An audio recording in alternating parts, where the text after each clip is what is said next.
Okay, hello everyone, welcome to my channel Chemzone developing scientific approach. इस video में हम बात कर रहे हैं determination of charge mass ratio for electron. तो चलिए स्टार्ट करते हैं। वीडियो स्टार्ट करने से पहले आप अगर हमारे चैनल पे फर्स्ट टाइम है तो प्लीज़ सब्सक्राइब कीजिए और बेल आइकन को प्रेस कीजिए।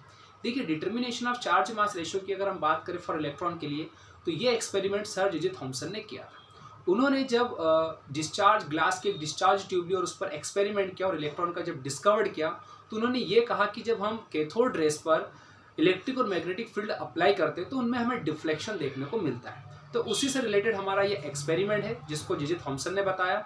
और उसी एक्सपेरिमेंट की अगर हम बात करें या कहें कि अभी हम आपको बता रहे हैं जिस एक्सपेरिमेंट के बारे में जे थॉमसन ने वर्क किया था, उस एक्सपेरिमेंट में उन्होंने ये कहा था कि जो हमारा कैथोड रेज होता है, अगर हम उस पर इलेक्ट्रिक और मैग्नेटिक फील्ड अप्लाई करते हैं तो उसमें डिफ्लेक्शन हमें देखने को मिलता है।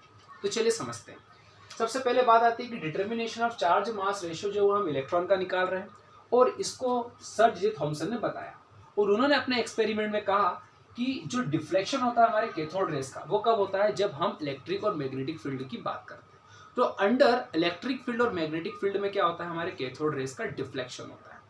अब बात आती है कि कैथोड रे का डिफ्लेक्शन होता है, तो कैथोड रेस में क्या है, तो कैथोड रेस के अंदर होते हैं स्मॉल पार्टिकल, जो कि जे जे थॉमसन ने डिस्कवर्ड किया था, इलेक्ट्रॉन। और अगर हम बात करें डेविएशन ऑफ इलेक्ट्रॉन की, तो उसकी कुछ बेसिक कंडीशन है। चलिए समझते क्या है।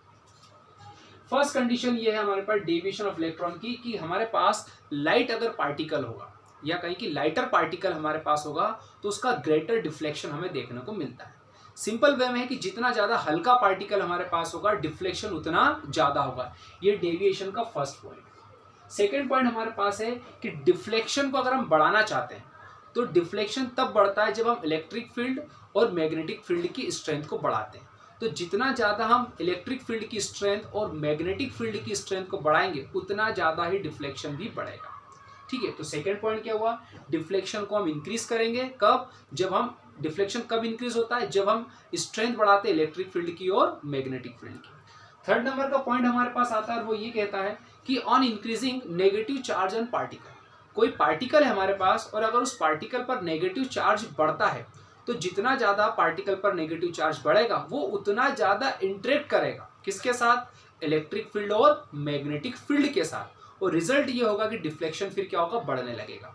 तो थर्ड पॉइंट की अगर हम बात करें, सो increasing negative charge on particle, तो इंटरेक्शन क्या होगा उसका, इलेक्ट्रिक फील्ड और मैग्नेटिक फील्ड के साथ क्या होगा, बढ़ेगा, और डिफ्लेक्शन क्या हो जाएगा, फिर हमारा बढ़ने लगेगा। तो ये तो थ्री बेसिक सी बातें हो गई डेविएशन ऑफ इलेक्ट्रॉन की। अब बात आती है कि जे जे थॉमसन ने जो एक्सपेरिमेंट किया था, किसके लिए, determination of charge mass ratio for electron के लिए, उसकी बात करते हैं। तो देखिए, ये था उनका डायग्राम, जिस पर ये मैंने डायग्राम बनाया जिस पर उन्होंने एक्सपेरिमेंट किया था। तो देखिए, उन्होंने यहाँ पर क्या किया कि एक डिस्चार्ज ट्यूब ले रखी है, और इसको कैथोड और उसको एनोड, आपस में दोनों इलेक्ट्रोड भी है, और दोनों को कनेक्ट कर दिया। कनेक्ट करने के बाद उसने यहाँ पर एक इलेक्ट्रिक फील्ड की प्लेटें लगा दी, मतलब इलेक्ट्रिक फील्ड, और एक उन्होंने मैग्नेटिक फील्ड दिया।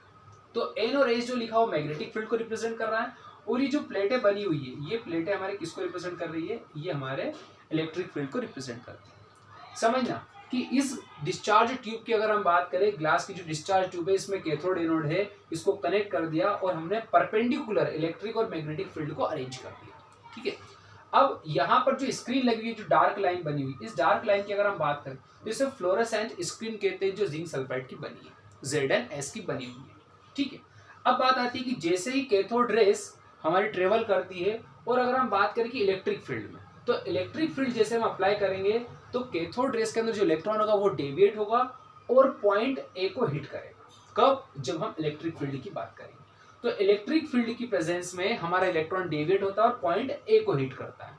बट अगर हम बात करें कि मैग्नेटिक फील्ड, तो मैग्नेटिक फील्ड की प्रेजेंस में, ये मैग्नेटिक फील्ड की प्रेजेंस में हमारा इलेक्ट्रॉन डेविएट होगा और पॉइंट सी को हिट करेगा। किसको हिट करेगा, पॉइंट सी को।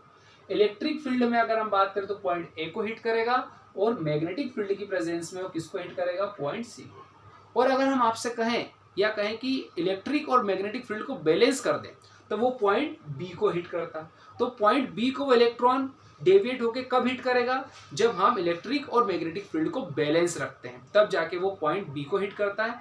बट अगर हम इलेक्ट्रिक फील्ड की बात करें, तो वो पॉइंट ए को हिट करेगा, और मैग्नेटिक फील्ड की बात करें तो पॉइंट सी को हिट करता है। ठीक है, इस तरह से क्या करा उन्होंने अपने एक्सपेरिमेंट के अंदर बताया।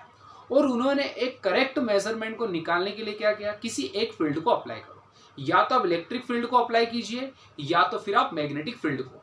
अगर आप इलेक्ट्रिक फील्ड को अप्लाई करोगे तो भी आप करेक्ट मेजरमेंट निकाल सकते हो, या तो फिर आप मैग्नेटिक फील्ड को अप्लाई करोगे तो भी आप करेक्ट मेजरमेंट निकाल सकते हो डिफ्लेक्शन ऑफ इलेक्ट्रॉन का। ठीक है, या कहें कि चार्ज मास रेशियो को आप डिटरमाइन कर सकते हो। तो किसी एक फील्ड को अप्लाई उन्होंने किया और चार्ज मतलब ई और एम क्या आपका मास है, तो उसका जो उन्होंने वैल्यू निकाली वो क्या थी 1.758820 इंटू 10⁻11 कूलाम किलोग्राम इनवर्स। ये क्या था हमारा चार्ज मास रेशियो की वैल्यू थी, जो हमारे इस एक्सपेरिमेंट से जे थॉमसन ने निकाल कर बताई। ठीक है, सो इस तरह से क्या कर सकते हैं हम चार्ज मास रेशियो को डिटरमाइन कर सकते हैं with the help of sir J Thomson. वापस समझना, शॉर्टकट में हमने क्या कहा आपसे कि जे थॉमसन ने चार्ज मास रेशियो को डिटरमाइन करने के लिए एक एक्सपेरिमेंट किया। वो एक्सपेरिमेंट का डायग्राम ये रहा, और इस एक्सपेरिमेंट में उन्होंने कहा कि जो कैथोड रेज होती है उसका डिफ्लेक्शन होता है कब, तो इलेक्ट्रिक फील्ड और मैग्नेटिक फील्ड में। तो इलेक्ट्रिक और मैग्नेटिक फील्ड को हम कैसा रखते हैं, एक दूसरे के परपेंडिकुलर रखते हैं। इलेक्ट्रिक फील्ड में हमारा जो इलेक्ट्रॉन होता है डेविएट होता है और पॉइंट ए को हिट करता है, मैग्नेटिक फील्ड में इलेक्ट्रॉन डेविएट होकर पॉइंट सी को हिट करता है। अगर हम बैलेंस की बात करें तो पॉइंट बी को बात करेगा कि इलेक्ट्रिक फील्ड और मैग्नेटिक फील्ड दोनों बैलेंस हो तो वो पॉइंट बी को हिट करता है। फिर बात आती है कि डेविएशन ऑफ इलेक्ट्रॉन कैसे होता है, तो लाइटर पार्टिकल होगा तो उसका डिफ्लेक्शन ज़्यादा होगा, मतलब जितना हल्का पार्टिकल हमारे पास होगा उसका डिफ्लेक्शन उतना ज़्यादा होगा। सेकेंड पॉइंट हमने आपसे कहा कि डिफ्लेक्शन अगर हम बढ़ाना चाहते हैं तो आपको इलेक्ट्रिक फील्ड की स्ट्रेंथ और मैग्नेटिक फील्ड की स्ट्रेंथ को क्या करना होगा, बढ़ाना होगा। थर्ड नंबर का पॉइंट हमने ये कहा कि पार्टिकल्स पर नेगेटिव चार्ज यदि बढ़ता है तो हमारा जो पार्टिकल है वो क्या करेगा, इंटरेक्ट करेगा इलेक्ट्रिक फील्ड और मैग्नेटिक फील्ड से। उसके बाद हमारा जो डिफ्लेक्शन होगा वो बढ़ना शुरू हो जाएगा। तो ये तो कुछ बेसिक बातें थी डेविएशन ऑफ इलेक्ट्रॉन की, और ये एक्सपेरिमेंटल बातें थी और इसकी मैथमेटिकल वैल्यू। इसको आप चाहें तो राइट डाउन कीजिए या स्क्रीनशॉट लेकर खत्म कीजिए। Thank you so much for watching my video.